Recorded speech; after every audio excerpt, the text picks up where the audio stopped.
أَمَّنْ هُوَ قَانِتٌ آنَاءَ اللَّيْلِ سَاجِدًا وَقَائِمًا يَحْذَرُ الْآخِرَةَ وَيَرْجُو رَحْمَةَ رَبِّهِ قُلْ هَلْ يَسْتَوِي الَّذِينَ يَعْلَمُونَ وَالَّذِينَ لَا يَعْلَمُونَ إِنَّمَا يَتَذَكَّرُ أُولُو الْأَلْبَابِ. Bismillahirrahmanirrahim. Alhamdulillahi Rabbil Alamin. Amma ba'd. On a connu qui est Allah, on lui a montré qu'on est là pour l'adorer et on l'exprime par nos cœurs, nos langues et nos actes à travers Iyyaka na'budu wa iyyaka nasta'in. C'est toi seul que nous adorons et c'est auprès de toi seul que nous cherchons refuge. Et on arrive maintenant sur l'invocation. T'as vu tout ce qu'il y a avant l'invocation? Connaître Allah, être dans l'unicité absolue, lui montrer qu'on n'adore que lui, et maintenant nous sommes dignes de demander. Et c'est maintenant qu'on va invoquer. Ihdina as-sirata al-mustaqim. Guide-nous sur la voie droite. Alors, Ihdina revient à un nom d'Allah Azza wa Jal qui est Al-Hadi, celui qui guide. Et Al-Hadi, c'est un nom qui est tiré de Ar-Rabb. Vous vous rappelez? Ar-Rabb, le Seigneur, qu'on a vu dans le premier verset. Pourquoi est-ce que le nom d'Allah, Al-Hadi, celui qui guide, est lié au nom d'Allah, Ar-Rabb? Eh bien parce que la guidée fait partie de la subsistance qu'Allah donne à qui il veut. Avant même de regarder ce que tu as dans ton assiette, regarde ce que tu as dans ton cœur. Avant même de regarder ce qu'Allah Azza wa Jal, avec quoi Allah Azza wa Jal t'a enrichi pour nourrir peut-être ta famille ou meubler ta maison, regarde comment Allah Azza wa Jal t'a enrichi pour meubler ton cœur, meubler ta relation avec Allah subhanahu wa ta'ala. Vous savez, subhanallah, on se fait aspirer par beaucoup de choses et parfois on oublie même le plus important. Le plus important, c'est d'être prosterné et qu'au jour du jugement, on soit lumineux et qu'on ait des visages rayonnants. Demande à Allah Azza wa Jal de nous accorder sa lumière au jour du jugement, Ya Rabbal Alamin. Dans cette vie d'ici-bas, au jour du jugement et au paradis, Ya Allah, dites Amin, Ya Rabbal Alamin. Ihdina, guide-nous, toi, Allah, le seul qui est capable de guider. Yahdi man yasha, wa yudillu man yasha. Il guide qui il veut et il égare. Donc Allah guide qui il veut, qui il a élu, et il égare, il repousse qui il veut. Et c'est pour ça qu'on demande sans arrêt à Allah Azza wa Jal la guider. Ihdina as-sirat. Sirat. As-sirat ici, c'est un mot en arabe qui exprime plusieurs choses. Premièrement, il exprime l'immensité et la largeur, comme notre dîn. Notre dîn, en fait, il a des limites qui sont bien précises. On appelle ça la sharia.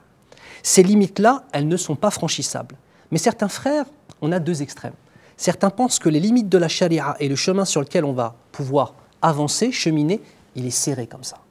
C'est des gens qui, au niveau de leur âme, ne sont pas épanouis. Et d'autres veulent travestir la religion d'Allah Azza wa Jal. Et les limites qui sont là, ils veulent les repousser jusque-là. N'oubliez pas que ce n'est pas un système qui est d'origine humaine, mais un système d'origine divine. Et les limites qu'Allah Azza wa Jal met, c'est pour nous protéger. Le terme sirat signifie aussi le chemin le plus court entre un point A et un point B. C'est-à-dire, si je veux partir d'ici vers là, eh bien sirat, ça ne peut pas être un chemin qui fait ça. Sirat, c'est direct, Inch'Allah ta'ala. Comme on dirait, droit dans le mille. Pour finir, je vais vous dire une parole, Inch'Allah, qui est attribuée au Salaf. Nous avons ici, c'est un hadith du prophète sallallahu alayhi wa sallam, mais nous allons rester prudents dans l'affiliation à la parole du prophète sallallahu alayhi wa sallam.